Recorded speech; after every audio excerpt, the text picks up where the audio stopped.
Welcome to the Next Level Human podcast. As a human, you have a job to do.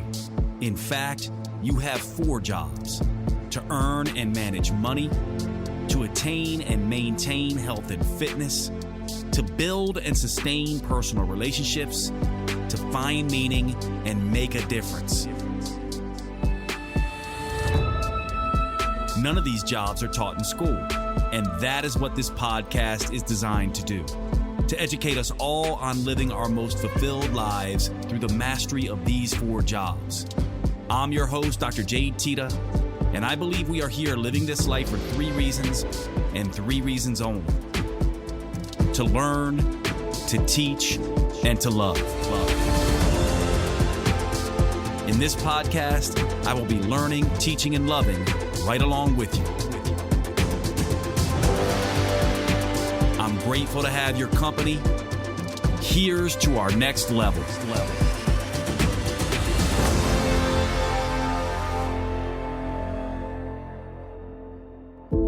What's going on, everybody? Welcome to today's show. Today's show is with Dr. Jill Carnahan.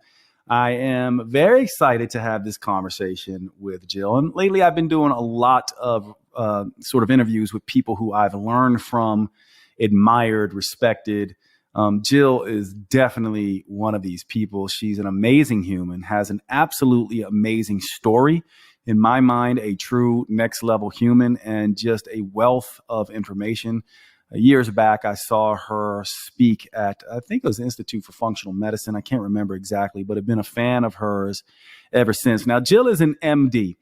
She's a board certified in family medicine. She's been practicing holistic medicine for a long time, and she's a functional medicine provider. Her clinic is the Flatiron Functional Medicine Clinic. And her expertise, I mean, she's an educator for many of us docs, NDs, MDs, DCs, DOs, etc. But she is really one of these people, one of these doctors who has an interesting story, because not only has she dealt with chronic illness in many different fronts, from cancer to gastrointestinal disease, I believe it's Crohn's disease, I can't remember which, I think so, and toxic mold illness, so all 3 of those, and healed herself. And then also has really been someone who has been known for getting the most difficult cases in her clinics and helping them, and also as an educator. And so she is just a wealth of knowledge, not to mention just an incredibly beautiful human, someone who I really respect a lot and have learned from. The cool thing is, too, that she's got a new book out called Unexpected. And so I definitely want to give that a shout out, and I definitely want you to make sure that you get a chance to know her. Her website is jillcarnahan.com. You're going to learn a whole lot more about her, but this is one that I'm just so excited for you to get access to. So Dr. Carnahan, thank you so much for your time, and all of you enjoy an amazing show with Dr. Jill Carnahan. Welcome to the show, everybody. I have a very exciting guest on the show today. This is someone who I've kind of been nagging for a while to try to get on the show, and we've just made it happen. This is Dr. Jill Carnahan, and she's going to tell you a little bit about her story here in just a minute, but I want to start by telling you a little bit why I wanted her on this show and why she's been someone who I've learned from and paid close attention to.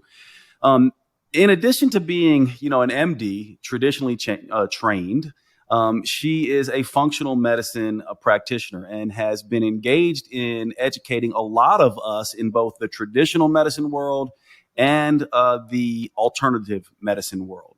She also comes from a place where she's had her own health struggles, and she deals with some of the most difficult cases and difficult sort of things that we see in alternative and conventional medicine, and is someone who I just really wanted you all to hear from. She also has a new book coming out. The book is called Unexpected. Actually, today, as Jill and I talk, is the release date, and I ordered the Audible copy, which comes out April 18th, but we're speaking today, what is it, the 28th, March 28th. So it's the release of her new book, which I'm very excited about. So make sure you check that out. Jill, let's start with your story, because it's a pretty fascinating story. You're one of these people who's a healer, but you also went on your own healing journey personally. And I want to really get into this because whenever I hear this story and hear about what you went through and your life, it's just absolutely amazing. And it speaks to the next level human hero's journey. So why don't you just get us started wherever you want to start in terms of how you got into this, how you got into medicine, your struggles in your own healing, and then we'll get into sort of your approach to working with patients and clients, both on mindset and conventional and alternative medicine. Thank you so much for that beautiful introduction. So I grew up on a farm in central Illinois. I was one of 5 children. I was the oldest girl, second oldest. And you would think it was the perfect life. I had a wonderful family, very supportive. My mom was a retired nurse to raise the 5 children. We had a half-acre garden where we grew our own fruit and vegetables and an apple orchard and all kinds of wonderful things. What I didn't know was that climate, that environment, the toxic load there was slowly killing me. And I didn't really know this until I got to medical school. So I always knew I wanted to follow a healing profession. So I guess I could say I knew I was a healer, but it didn't really become clear until I started applying. And I would have literally thought I was going to go to chiropractic or naturopathic school. My heart was definitely more holistic. We grew up, we went to doctors and normal kind of thing, but my mom always would try first with maybe herbal remedies or, rest or kind of basic things, even just food. So we knew that our body had the innate healing capacity. Like I grew up with that kind of knowledge, and I very much wanted to find ways to not only reverse disease, but help people live optimally, thrive with mindset, which is, one of the focuses of your show here. All that to say, I go to medical school and I ended up doing allopathic, regular, conventional medical school because I felt like that system was, at least at the time, the most reimbursable system. And I thought, I want to really learn the system that right now is the primary reimbursable by insurance system in the US, so that if I can make a difference and really change things, I kind of infiltrated. So I secretly kind of got in there, like, I want to learn this style of medicine so that I understand, and then maybe I can shift things. But what happened was unexpected, like the title of the book. At 25, literally a week after my 25th birthday, I found a lump in my breast, and I did not think anything of it. I was in the midst of crazy, insane work hours. It was before work hour regulations, so I was doing 36-hour shifts and, no sleep and poor diet and all kinds of things. And I didn't even have time to check this out. But at the insistence of my colleagues and ex-husband, I went ahead and got a biopsy, a mammogram, ultrasound. I'll never forget that day. About a week after my surgery, I get a call from the oncologist. And she said, Jill, I don't even know how to tell you this, but you have aggressive breast cancer. You're in for the fight of your life. And you know how those things in our lives, when our life changes forever, in a moment, we never forget where we were, the color of the wall, where we were sitting. And that memory is like imprinted in my mind. I can still, like right now talking to you, I can feel myself in that place with like the shock and the like, what did I just hear? And I didn't know. You see me now thriving. It's almost 20 years later. But at that moment, I didn't know if I had 6 weeks or 6 months or 6 years. I didn't know what was ahead. All I knew was cancer was in my court. And so what I did was like I do with everything. I said, okay, how can I overcome this? And fortunately, again, I was surrounded by a great support network of friends and family. I had prayer, meditation, all kinds of spiritual practices. But what I ended up doing was I hit this hard with very, very conventional, aggressive 3-drug chemotherapy, radiation, and surgery. And what I did on the side was I rebuilt myself with nutrition and vitamins and all that, but I hit this very hard. And one first pearl here in the story is, if you're facing these kinds of things, I remember feeling as a medical student completely overwhelmed, because we think medicine is black and white. We think there's like this one right choice. And that is so far from the truth. And I was facing this reality straight in the eyes because I was a medical student at the best university with a great medical library. And as I looked at the research, there was no clear pathway for a 25-year-old with breast cancer. There was none. It was all gray. And I literally created my own treatment plan. I switched out one of the drugs for chemo that was less cardiotoxic. I did radiation in a completely unconventional way. And I literally took my intuition and my medical background and said, no, I don't want to do your plan. I'm going to do this plan. And it was still a great plan. And the second thing I learned was, when you're facing a decision like that, you can be completely overwhelmed and you're not sure what to do. But what you do is you take what you have at that moment, the best information, and you make a good decision, and you never look back. because you don't want a life of regret. And I remember very deliberately at that moment thinking, okay, I'm going to do this. I'm going to do this treatment. This could hurt me. This could hurt my gut, my immune system. This is very toxic drugs. Literally, to put it in perspective, one of the drugs was cardiotoxic, which means it could stop my heart with heart failure. They gave me the maximum calculated dose my 25-year-old body could handle lifetime, which means I could never, ever receive any more of that drug. And that was the dose I got. So these were toxic drugs. And but I chose that moment in real time to make that decision. And literally the past 20 years, the cancer was easy. I overcame that in a few months and then was considered in remission, and it's never come back. I'm cured of cancer. But the treatment I chose literally this whole last 20 years has been the work of recovering from that toxicity. And I've never regretted it because I decided in that moment. So when you're facing a decision, that's lesson number one, is you can't regret, because you're going to live your life in a place in the past and you can't do anything about it. And that's stressful and not good for your body. So that was the first adventure. I go right back into medical school training. I didn't know how to rest. I didn't know how to take a break. And I was still really, really sick. I was bald. I was malnourished. I was the lowest weight I'd been since maybe 12 years old. And I went right back into crazy rotations and kind of ignored the fact that I was still really weak, really sick. And I was having cyclical fevers, like up to 101, 102. Didn't tell anybody. I had grown up on a farm, tough mentality, don't complain, pull it by your bootstraps, fake it till you make it. And so I didn't even know how to ask for help. I didn't even know how to say, I'm really sick. And I don't think even to myself, I acknowledged how sick I was until one day, about 6 months later, I'm in the ER taking a patient's blood pressure. I pass out cold on the floor. And once again, I'm back to patients. And I was rushed into emergency surgery that night. And I woke up the next morning with the surgeon telling me, Jill, you have Crohn's disease. Yeah, I mean, hearing this story is absolutely amazing when I think about what we go through in medical school, and then to be going through the most difficult health challenges of your life at the exact same time. And so here's what I want to know about this story. And I know it's difficult, right? It's 20 years, and it's shocking too, because look at you. I mean, you're beautiful, you're vital, you're brilliant, you're someone we all learn from, and you seem to be thriving every time I see you speak. Let me understand and help us understand. You kind of alluded to this, but this is what as you and I talked about before we got on, I'm getting my PhD now in transpersonal psychology, and there's a big component of that has to do with mindset, that has to do with belief. And so I want to know, what was this like for you, and what were you doing at this time, if anything? Like, obviously, you kind of told us, look, I'm kind of head down, tough mentality, don't complain. At this point in time, were there any other mindset things that you were doing besides completely owning your choice and walking full steam ahead, head held high into this very difficult situation? Yeah, this is my favorite part to talk about, because the real power, as you know from your show and the people you've interviewed, is mindset. And beyond that, my book title is Resilience Through Functional Medicine, Science and Faith. And I want to talk about that because a lot of people talk about the science. They don't talk about the faith. They talk about, and we can frame it in anything that's kind of dichotomous, like masculine, feminine, science, faith, left brain, right brain. And for me, it's how do we bring these two sides in any realm together?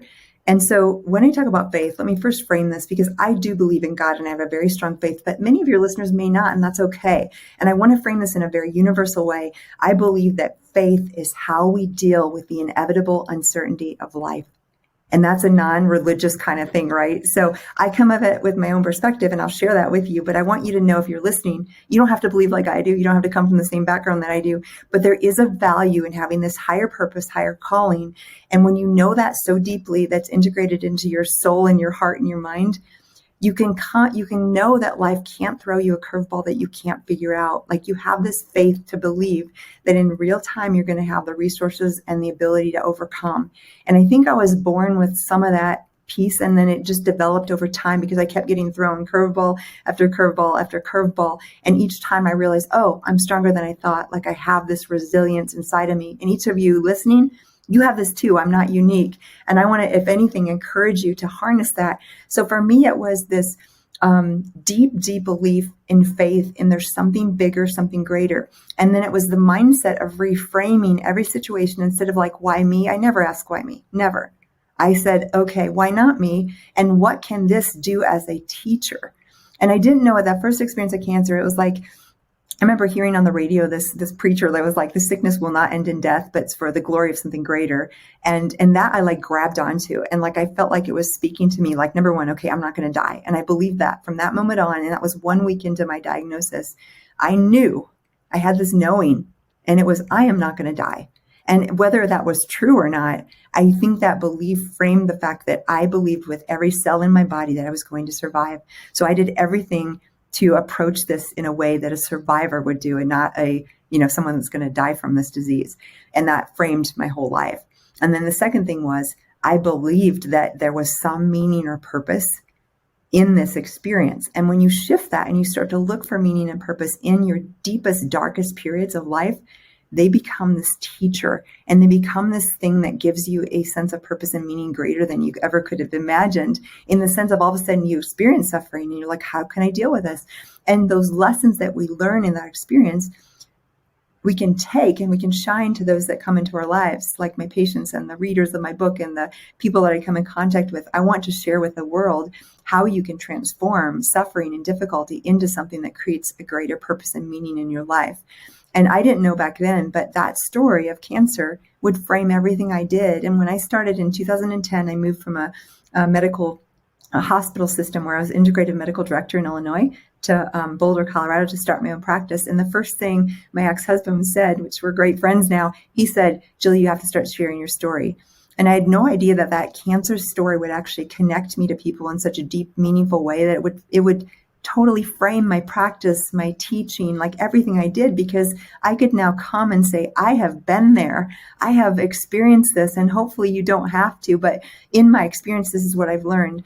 And the knowledge that came from that experience was 1,000,000 times greater than any textbook I read in medical school. It's time to talk about one of our sponsors of today's episode, AG1 by Athletic Greens. Now, many of you have heard me say this before, but I am not a fan of vegetables, which I know is funny given I've been in the health and fitness industry for so long. I blame my mother and father for this. When I was a kid, what they would do was essentially take the broccoli, the Brussels sprouts, the spinach, the collard greens, and just steam them. No salt, no fat, no taste whatsoever, just these bitter greens. And so I developed a distaste for a lot of different vegetables, which has stayed with me into adulthood.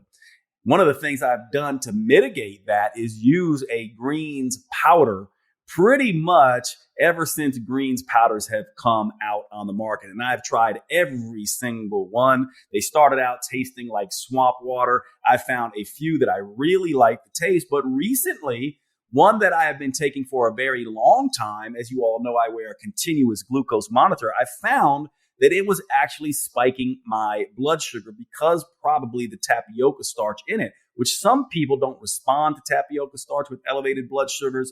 I was. And so it sent me on a mission to find another one.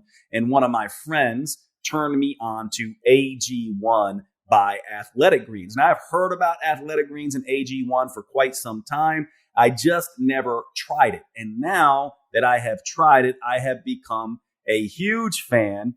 So much so that I partnered with Athletic Greens and AG1 to sponsor this podcast. Now, let me tell you what happened here. After I saw that my blood sugars were spiking, my friend gave me a couple samples of AG1. I began using those and testing the blood sugar and found there was no spike. The other thing I found is that AG1 is interested in its taste profile. It's very neutral. The one I was taking before was a little sweet.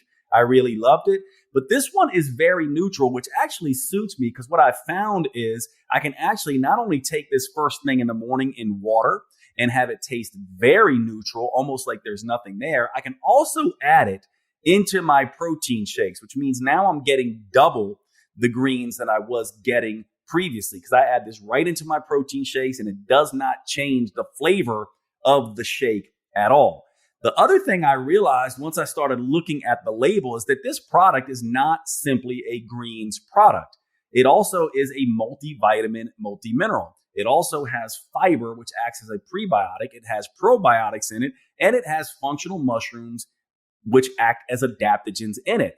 That's 4 different products essentially in one. And I've been taking mushrooms for some time. I stopped taking them now because now I have this in my greens. I have also taken my multivitamin and make this my multivitamin. So I'm actually saving money, and this is going to save you money as well.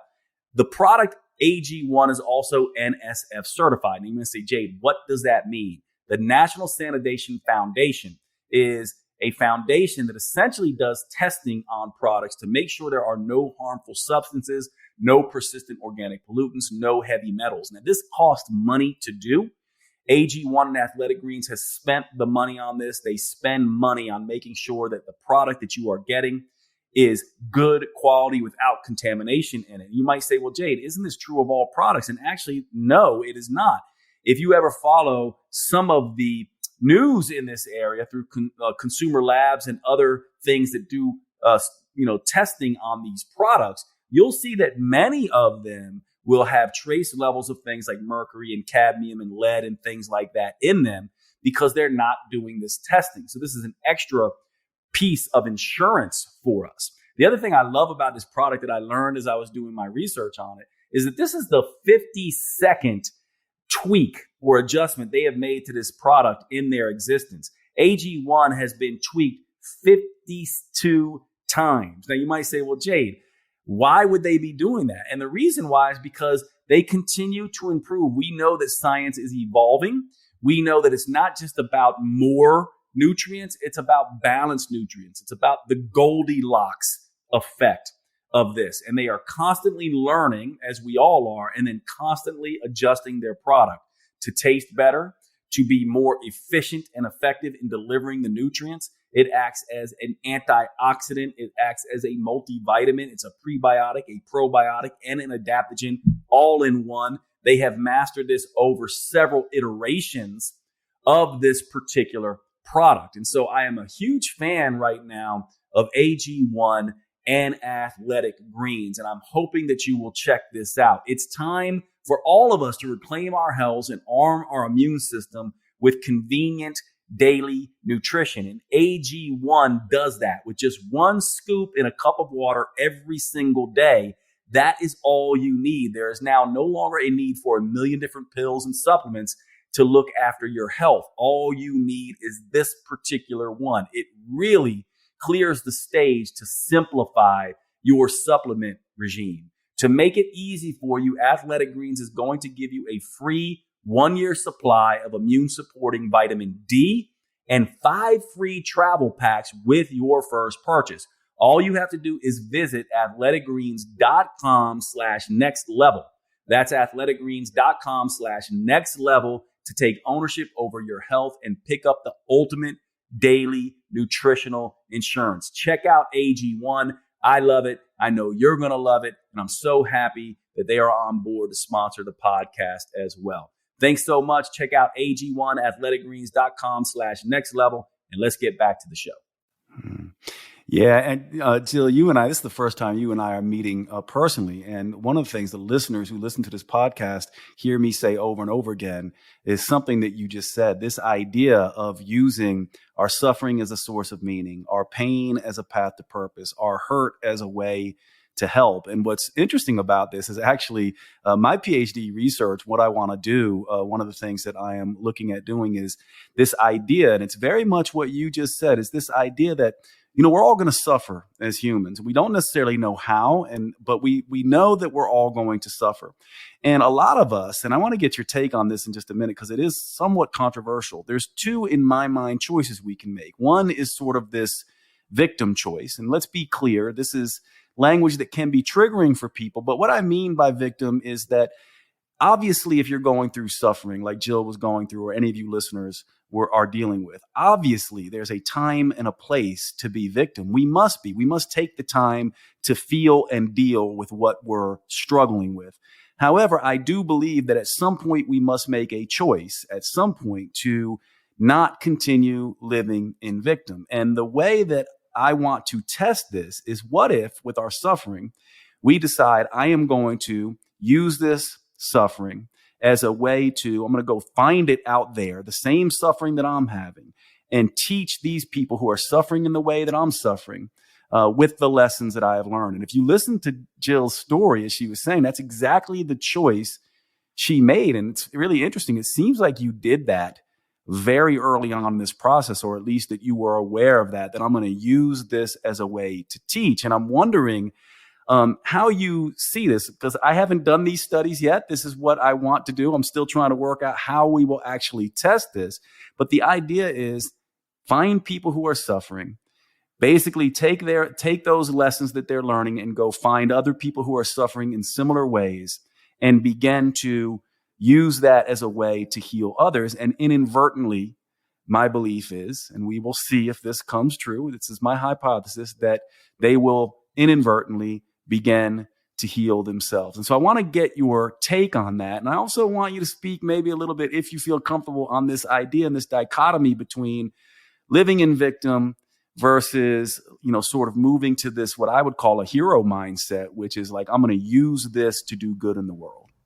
Oh, goodness. I love that. And I want to hear about your study, and if I can be part of it in any way. I think that's so powerful, because we're in an unprecedented time in our world where there is more uncertainty than ever before. Our medical system, our politics system, all of our systems are kind of shaky, and some of them are falling apart before us. You hear more and more like people in the ER, and they're waiting in the waiting room, and there's no beds for them, and there's nursing, not enough staff. And I just know in my little world in the medical system, it's falling apart, and it's really sad. So in this sense of, we know, like from Hans Selye's research on stress, there's 4 things. The acronym is NUTS that create uncertainty and stress. And it's novelty, unpredictability, threat to ego, that's a threat to like who we are, and sense of control. And lately, in the last several years, all of those are true. Novelty, unpredictability, threat to ego, and you could say threat to health, which is true, and sense of control. And so in the midst of those things, which those are out of our control. So part of the shift is we think we have control, right? We think we can control. We get insurance policies because that protects us, because if something bad happens, we have the money taking care of us. And we try to control. And the fact, the reality is we have no control. We have some control, but we don't have the control that we think we do, right? And then the second reality is uncertainty is inevitable. Like change is inevitable. The thing that we can bank on is that our life will change, our relationships will change, we'll lose people we love, we might face illness, and that is guaranteed. And we don't like to hear that. We don't like to face that. So then how do we reframe like that's coming? So how do we have the attitude and the mindset? And one thing I've learned from some of my favorite authors on habits, like BJ Fogg and James Clear and some of these people, is identity frames habit, right? So for example, I don't drink alcohol generally, I don't smoke, and I don't eat gluten. And these things aren't like choices I make every day. I never have to have decision-making fatigue. They're just who I am. So I again, gluten-free, if anyone ever offers me bread, it doesn't even cross my mind to have to think about yes or no. It's just my identity is I don't eat gluten. So it's never a decision. It's just part of who I am. And this is relevant to your question, because even to this day, I'm a 20-year breast cancer survivor. And I don't say that very often, because I sometimes to this day am like, oh yeah, I did have breast cancer. That seems so surreal to me, because even in the midst of the hardest, darkest times facing the treatment and going to chemotherapy, I never thought of myself as I'm a breast cancer survivor. It never was my identity. And I think this is important, because when we grab something on and hold on to it, that's part of the victim thing. And again, the other side of this is what you mentioned. And I had to learn this too. You have to feel sadness. You have to grieve. You have to let it pass through your body, because otherwise it gets stuck as trauma. And I've dealt with some of that, because I had a much harder time feeling grief and sadness. And in the last decade, I've really processed that and let it go through. But all that to say, even to this day, I can tell my story, but I don't identify with that person as an identity.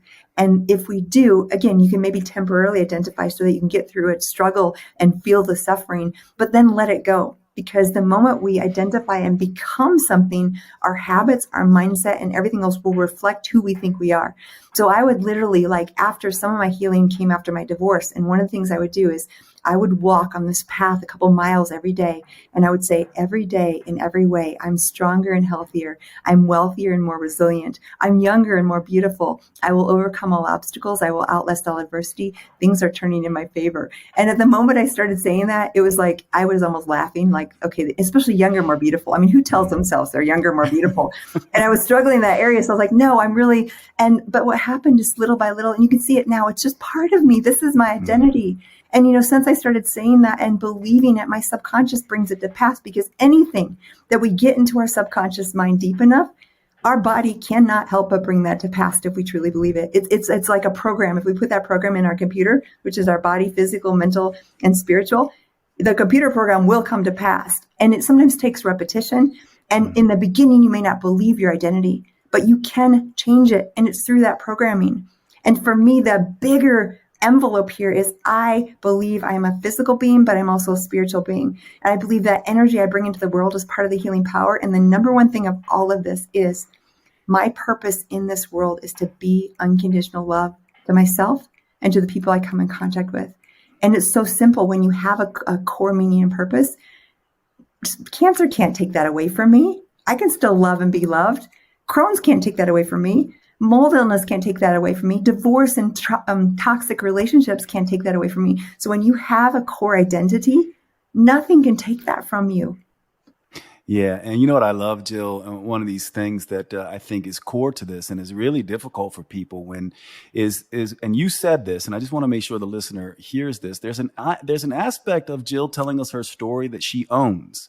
Like she owns it completely, but in a sense, she also transcends it. So she's integrated all of that difficulty, all the suffering, all the things. She owns it. It's part of her story, but it's not something she stays sort of stuck in. And I think a lot of people, they develop blocks to their stories. They're either shameful about their stories or they don't want to own their stories. And from my perspective, pain is the path to purpose. In a sense, if you own it and you begin talking about it freely, at that point is when you transcend it, which is why I want to really look at this, because I am convinced, and perhaps I'll find that there's other aspects and I'm wrong in certain areas or I'm wrong completely, because I am an evidence-based person, but I do believe this is the way that this is done. And one question I want to ask you and get your take on this. You mentioned the term fake it until you make it. And I like to use the term be it until you see it. And the reason why I like be it until you see it a little bit better is something that you said when you're walking this path and you're repeating this mantra, sort of in the beginning. If you're faking it, right, you're being that thing when people are watching, but maybe not so much in your actions and your thoughts and your feelings when you're all alone. And then when you start to be the thing, you start to have alignment in acting, feeling, and thinking. And I think this is something from my perspective that a lot of people miss. It can't just be something you do or say to people when others are around. It has to be something you are living. And you said it perfectly when you said, this is now my identity. I don't see myself as the identity of a 25-year-old who had breast cancer. In fact, it sounds like, Jill, you have to even remind yourself sometimes that this was your reality because you live a completely different reality. And I just want the listeners to hear that and also just get your take on this idea of this alignment between thinking, sort of feeling and acting as being the thing versus, because we oftentimes hear, oh, you can just, the secret, right? You just think your way. And I'm wondering, is this how it worked for you? Were you actually, what were the actions you were taking? What were the things that how were you able to be this? Oh gosh, I love this conversation so much because it's the heart of everything I believe in and on your work as well and what you're going to, be researching. And I get so passionate about it. One of the things I think is most important, and I'll just give a personal example. I have desired love all my life. Like I want loving relationships. I want to love patients and that. But the day that changed for me was instead of desiring this to happen to me, which again, you don't have control over, right? And whenever you put your desire or your identity in something you don't have control over, it's going to lead to frustration, right? But what do we have control over? We have control over ourselves and how we show up in the world. And the day that I shifted and realized, it was just like a light bulb, like, oh, wait, all I need to do is be love. I don't need to ask for love because my energy will reflect what's coming back to me, right? And granted, I wanted that, but I was willing to just totally throw that concept away and say, oh, all I have to do is every day I wake up and I meditate or pray and say, how can I today be love and energy for love in the world? And then that's easy. I can control that. And it doesn't mean I can't be sad or angry or human or have conflict or have boundaries. But even in those things, someone earlier today, I was on an interview and they asked me, well, how do you get angry? And I said, well, if I have anger, I want to first feel it and process it. And then I want it to come out in a way that's clear and kind. I love Brene Brown, but it doesn't have to compromise love. I can still say, I'm really frustrated or very angry at you for crossing this boundary. But I don't attack the person. I don't attack who they are. It's only about the behavior. And you can still do those things that are conflictual or setting boundaries in a way that's full of love. So my goal now is self-directed, and I have control over that. And that's just, how do I show up with love in the world? And so the other thing you touched on that I think is so important is our alignment, our integrity, like our soul's purpose, our meaning, our things that we love and derive satisfaction from. If we aren't truly showing up in the world in the most authentic way and continuing to strive to take off the mask and to stop being what people think we should be or being what the world thinks we should be and just being ourselves, vibrant, unapologetically ourselves, that misalignment will cause disease and illness. And I think probably one of the biggest factors that's unspoken about why people get ill, and this was me the same because I wasn't living in alignment, it's living in a truly authentic way. It's like really trying to show up with no filters and every day trying to say, am I taking that off? Am I doing something just to please someone else or to be what they think I should be or to show up in a different way because the world says this is what success is, instead of defining for me, what does that mean? It's time for one of our sponsors, and this sponsor is a very exciting one and a new one, Timeline Nutrition and their supplement, MitoPure. Now, if I was going to ask you what is the most important aspect of metabolism, the mitochondria would have to be tops on your list. The mitochondria are the little energy-producing factories inside every single one of your cells. They take the end products of the food we eat, they break them down into cellular ATP and provide energy for the entire metabolism. And these mitochondria, if they are healthy and acting appropriately, can keep us looking good, feeling good, living longer, and functioning better. However, when they are not at optimal function, when they are burning energy in a dirty fashion, when they are damaged, they actually speed cellular aging. They speed up the aging process. We end up suffering from things like fatigue. We end up having all manner of dysfunctions, including weight loss resistance and other issues around weight loss. The mitochondria are the most important elements for the metabolism to function optimally, lose weight, age appropriately, etc. In this compound, MitoPure, that Timeline Nutrition has developed, there is a product called urolithin A. Now, urolithin A is an interesting compound because it is a postbiotic. Now, what does that mean? A postbiotic is a compound that is made from the bacteria in the gut.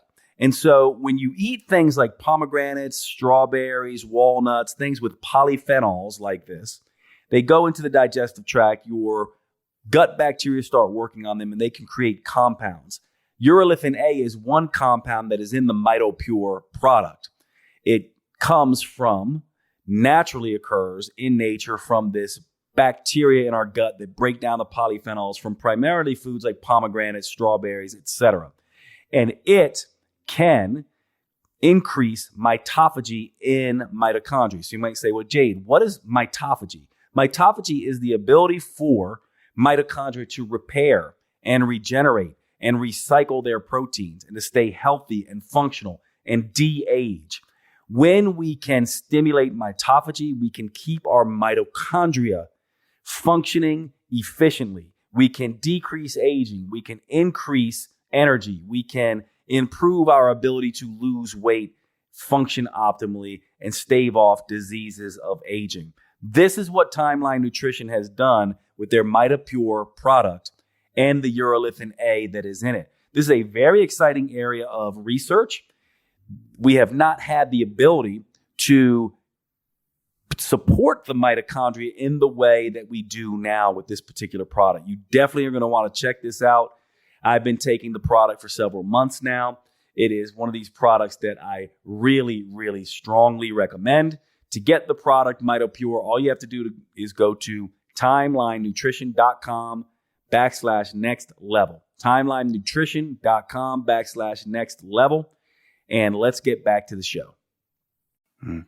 Yeah, authenticity is so hard, isn't it? Because our ego gets involved. I mean, I remember when I was going to naturopathic medical school, at a time where, I started in 1997, and back then it wasn't, who knew it was going to be such a popular thing that you and I do for a living? Now it's sort of mainstream, but then I remember going, no, I'll just go the conventional route. Yeah. And I just remember this feeling inside that every single time I was like going to go that conventional route, I would get nauseous. I would feel something off. And if there's anything that I feel like I have been able to begin to master as I have gotten up in age, and is that this idea that I've been able to recognize when I'm not being authentic. And embarrassingly, it happens a lot. And I'm constantly having to check myself and my ego. But I agree with you 100%. Authenticity seems to be the secret, but it's very difficult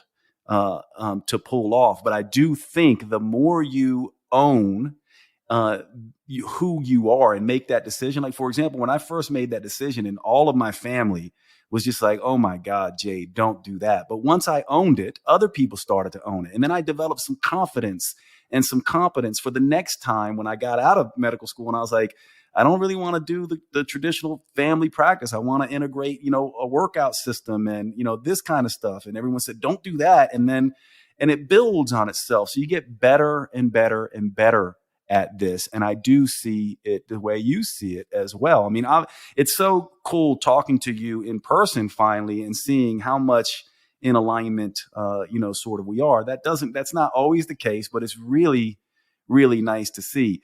I want to get your final thoughts on the mindset stuff because, I want to also make sure that the listeners get your expertise in the functional medicine aspect of this as well. And I guess I'll frame it up this way and see which way you want to take it. From my perspective, and it sounds like you're exactly the same, Jill, we tend to, in conventional medicine and even in naturopathic medicine, we tend to look at external factors, right? Like, so I'm going to exercise, I'm going to eat, or I'm going to take this particular drug, or I'm going to take this particular supplement. And from my perspective, all that is fine and good. It's not that one is necessarily better than the other. It's just that I have seen within myself and within my patients over the years that there is something that happens when people own things in the way that we were talking about mindset wise, that then these medications and things like that can start to do, some good. But there is one aspect of this that I think you're a major expert in, is then that's this idea that sometimes we don't necessarily know.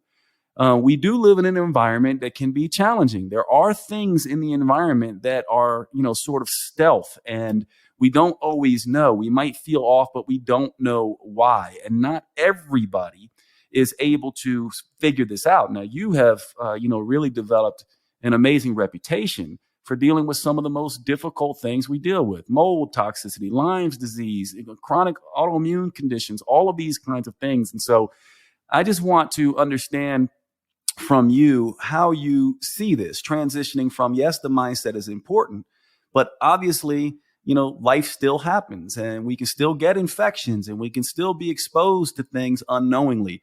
And I want to understand how you see the mindset connect with this, and then how you begin to address this for your patients. Okay. And thanks for framing it so well. You're really a great host, and it's so fun to be here with you. First thing, I want to really quick mention this authenticity and just give you a practical example. When I was young, I was in a family like stoic German engineers, very analytical, and I kind of became like one of them. It's like, a fox growing up with a den of wolves or something different, and you kind of become what your environment conditions you to be. And part of this authenticity and living yourself and living your true life is, who am I and how should I show up in the world? And I always give the analogy of like a dial on the radio. I was pretty vibrant and out there and loud, and sometimes like I had unique ideas, but I toned that volume down, and I feel like I lived up until the age of 40 like a 6 out of 10 on the volume. And now I've given myself permission to turn up the volume when sometimes I'm very silly and very irreverent or very sarcastic or whatever things that come out. And no longer do I turn that volume down and like try to not shine or not make people uncomfortable. I just be myself, and I might make people uncomfortable sometimes, and I might say the wrong thing, and I can always apologize. But that volume, I just like to give your listeners that analogy, because I think all of us can sometimes live different, situations, maybe at the workplace, and we try to turn our volume down because it's not ourselves, or not, we don't feel like we're acceptable. And I just want to encourage you, turn that volume up, turn it up. It doesn't have to mean like true volume of loudness. It just means your fully vibrant self. So that's that framework. Okay, let's switch to functional medicine. How do we frame this? Because I do feel like we have some practical biochemical kinds of things. Functional medicine at the root with these complex chronic illnesses, I think, is two things at the core. One is toxic load, and one is infectious burden. And these two things drive inflammatory cytokines and immune reactions and all the kinds of things that we see present, gut dysfunction. But at the core of most of the really difficult cases of fatigue that hasn't been resolved, or new onset autoimmunity, or even cancer, is often toxic load and infectious burden. And toxic load is the elephant in the room, where some of us are talking about it, but we're not yet aware, I think, of how big of a deal the exponential increase in release in toxic chemicals in our environment is really having on our health. And I think the pandemic and everything really accentuated that, because we saw the studies of the air quality and increased risk of infection. And what happens is that toxic load is what weights down your immune system. And old things like chickenpox virus, or Epstein-Barr when you're a teenager, which is mononucleosis, or maybe you got a tick bite, and these things should be taken care of by the immune system, kept at bay and kept in remission, or in not in active form. But often people get shingles, which is reactivation of chickenpox virus, or often people will get Lyme disease and they have chronic pain and chronic fatigue. But there are people who have a robust immune system and still have these infections, and they're fine. So not everybody needs to treat every infection. It's how do we decrease toxic load so that the immune system can actually function how it should and keep everything at bay. And those two things play into some of these really toxic and complex illnesses. And the biggest thing that you mentioned earlier is mold-related illness in that toxic load bucket. So I always describe it as we're all born with a bucket capacity to detox. And as that water fills up over 5, 10, 20, 30, 40, 50 over our years, at some point that water level may start to overflow.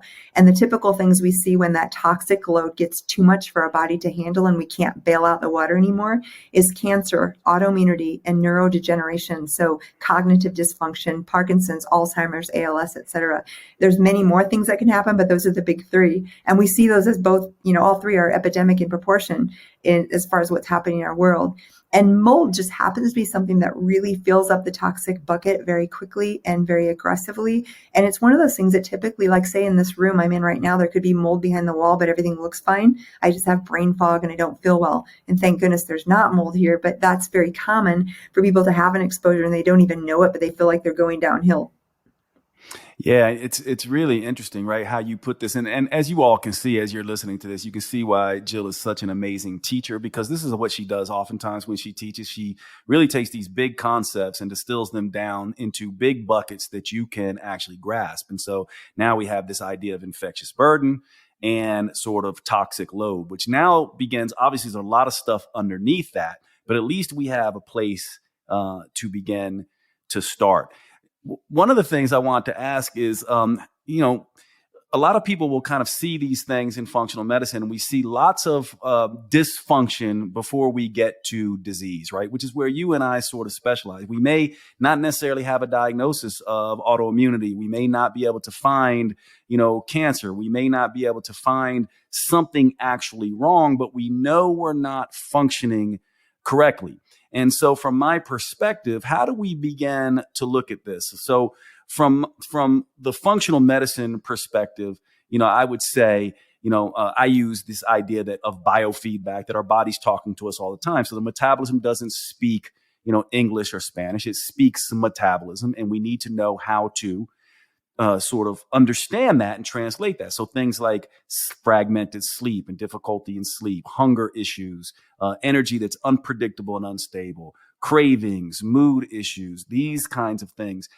From your perspective, are there anything that you go, here's some very common things? Like, for example, we know the mitochondria are involved in lots of these sort of things, so that's sort of a bottom up approach, right? The mitochondria, these N units of energy production are compromised. And then we could take sort of the top down approach of hypothalamus, pituitary, adrenal, thyroid, gonadal sort of axes. And I oftentimes, begin to look at both of these top down, bottom up issues when I'm looking at patients.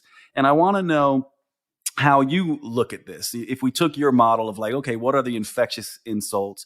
What is the toxic load? And then how well is the internal mitochondria functioning and the, hypothalamus pituitary connections to our endocrine system? We can begin to decipher some of these things. And I'm just trying to get a sense from you how you begin to break this down clinically when you're looking at a complex case in front of you. Yeah, so the toxic load, the important thing about that is we all have a toxic load. So every single person who walks into my office has some sort of a toxic load. And my job as a clinician is maybe to identify some big players in that toxic load. We can have phthalates and parabens and heavy metals and mold and organophosphates and glyphosate and atrazine and PFAOs, and I could name a ton of these. And these are from like the plastics in our environment, or they're from the water supply that we drink from if we don't filter our water, or they're from the food that we eat if we don't get organic. And so they're all over the place. We're getting exposed, and we're all exposed. But we don't have to identify every last toxin in that bucket in order to heal.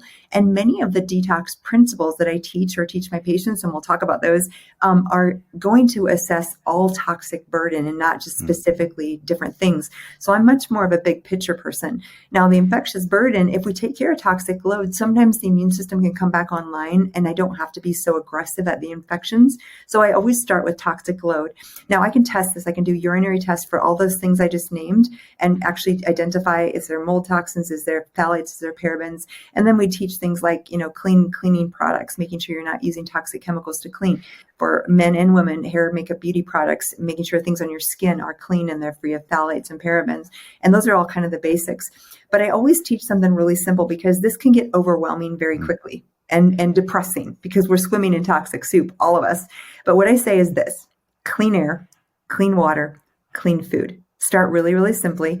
Clean air. 80% of our environmental toxic load, the air that we breathe, is from the air. So if you're not thinking about air filtration system in your home, like through your furnace filter, or you're not having a standalone filter in your bedroom that filters both HEPA, which is particulate, and VOCs, volatile organic compounds, which are that 2.5 microns or below, you're behind the game. Because nowadays, especially if you live in a busy city area or suburban area where there's lots of exhaust and fumes and heavy metals, or in Colorado where we have wildfires, our air quality is diminishing. So you have to be really thinking about air quality. Mold goes into that category, because if it's behind your wall, it's throwing out mycotoxins and affecting your air quality. So clean air, number one. How do you do that? And at the very simplest level, open your windows, because dilution is the solution to pollution. And if you have an indoor air quality that's not great, and you don't have exhaust outside or something out right outside your window, opening that window can also help. Clean water is second. And this is where you want to make sure that either you have a filtration system in your home, or even a pitcher in your fridge, very simply, inexpensively, because you need to be drinking filtered water. We just found out last year in Colorado, where I live, all of the municipal water supplies that they tested were contaminated with PFAOs. This is like Teflon and Gore-Tex, those like waterproofing chemicals that are in clothing and outdoor equipment. And literally every single water supply tested had contamination above the allowed levels. And the worst part, Jade, is these are forever chemicals. That means that scientists cannot even calculate their half-life. So they're there, and they're going to be there for decades and past my lifetime. And it's there. So you must be filtering your water and thinking about, how do you get clean water? And clean food is, if you can get local, organic, not trips across the U.S. in a refrigerated truck for 2 weeks, because that loses nutrient value. And if you can at least buy organic with the dirty dozen, the ones that are most contaminated with pesticides, those inputs alone make a difference. And then the second thing is, a 21-day detox in January is great, but you really want to incorporate daily detox habits. So what are you doing for your mind, your body, your spirit? I like Epsom salt baths. I take binders frequently. I take glutathione. And you want to find out what for you works as a daily habit versus trying to clean up once a year. Yeah, I know you're running up on time, so we don't have much more time left with Jill. But one of the things that I love, and I actually invested in, is sauna therapy to get rid of some of these forever chemicals. What do you think about things like sweat therapies and things like that for these issues? Absolutely huge fan. And again, my naturopathic friends like you have taught me a lot about castor oil packs, coffee enemas, infrared sauna, Epsom salt baths, lymphatic drainage, hot cold plunge, dry brushing. These are just some of the many things.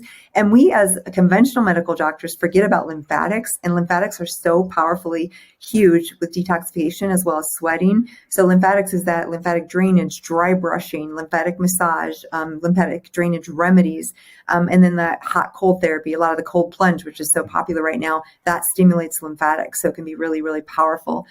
For me, I love Epsom salt baths, and I do sauna once or twice a week. So whatever you can fit in your schedule, I'm a huge fan. What happens is it gets in our tissues, and we need to mobilize the toxins from our tissues so that our liver and kidneys can filter them out. Yeah, and one of the things I love about contrast, as you mentioned, is, I was talking about the mitochondria versus the HP axes, and it seems to work on both of these. This hot, cold back and forth is exercise for the HP, and obviously you're getting rid of all these endocrine disrupting chemicals that have difficult times on our mitochondria as well. Since we don't have much time left with you, Jill, and we've covered a ton with you today, and I hopefully you listeners are getting a really good sense of Dr. Jill's sort of approach and are going to want to follow up with her. Is there anything, what I like to ask as sort of the final question here is, what are you interested in now? We're as practitioners, we're always evolving. One of the things I'm getting very much into is quantum medicine and quantum biology. And, if I ever write another book, it's probably going to be on metabolism. I'm doing self-development. It's probably going to be quantum metabolism. But what are you most interested in now? And what are the things that you're, deep in study with, and the things that maybe you want to make sure that we're aware of as sort of a final sort of take? Well, I still have a clinical practice, and I love my patients. And for those of you who are patients, I'm not going to stop doing that anytime soon. So don't worry. But my passions have been like the book that's coming out. And I just filmed the documentary last year as well. I feel like this word, whether it's two other practitioners, doctors are tired and they're burned out. I just heard a few weeks ago that 1 in 4 physicians is burned out or depressed. That's really sad. So I'm really passionate about educating the educators and teaching the teachers and getting the word out that there are answers, and you can reinfuse your practice of medicine with hope and with passion and with purpose. So that's one thing. And then just for the general lay population, a lot of people out there are suffering with new diagnoses of autoimmunity or other things, and they don't know that there's hope and there's answers. So my next platform is, how do I get this message out to the world and really encourage people that there are answers, whether you're a practitioner who has burned out in your profession or whether you're a patient who doesn't know that there's more and you can heal. Like my autoimmune disease, I didn't really mention this, but my cancer and my Crohn's are gone. They're healed. And it's because of this lifestyle and what I practice, what I preach. Yeah, I love that so much. There in medicine, there's this idea of docere, or doctor as teacher. And you, Dr. Jill, certainly are one of the best teachers in this space as far as I'm concerned. Incredibly grateful for your healing journey and the way that you have sort of manifested that into education and healing for the rest of us. Tell everyone where they can find you online and get in touch with you if they want to work with you. Obviously, everyone go and get the book, Unexpected. I already pre-ordered that on Audible. But tell us where they can find you to get more of your genius. Thank you, Jade. JillCarnahan.com is my website. There's loads and loads of 10 years of free blogs and resources and podcasts. The book is at readunexpected.com, and you can go there to get free bonuses. I did a coloring journal, a mast cell a lecture that's free, and a secret chapter that is not included in the book. And those are all free if you purchase the book. And then be sure and follow me at Dr. Jill Carnahan on Instagram. Lots of fun silliness is available there. Yeah. Well, we love you, Dr. Jill. Thank you so much for what you do. And thank you so much for taking the time to be on the podcast. So appreciate you. Thank you, Jade. You have been listening to the Next Level Human podcast with Dr. Jade Teta. If you enjoyed this episode, please make sure you subscribe and consider leaving a review. You make the biggest difference when you pass on your lessons and inspire others. That's why reviews like this are so powerful. Your words may be the only ones that resonate for someone else. Please remember the information in this podcast is for educational purposes only. Always consult your personal physician or therapist before making any lifestyle changes. And finally, thank you for who you are in the world and the difference you make.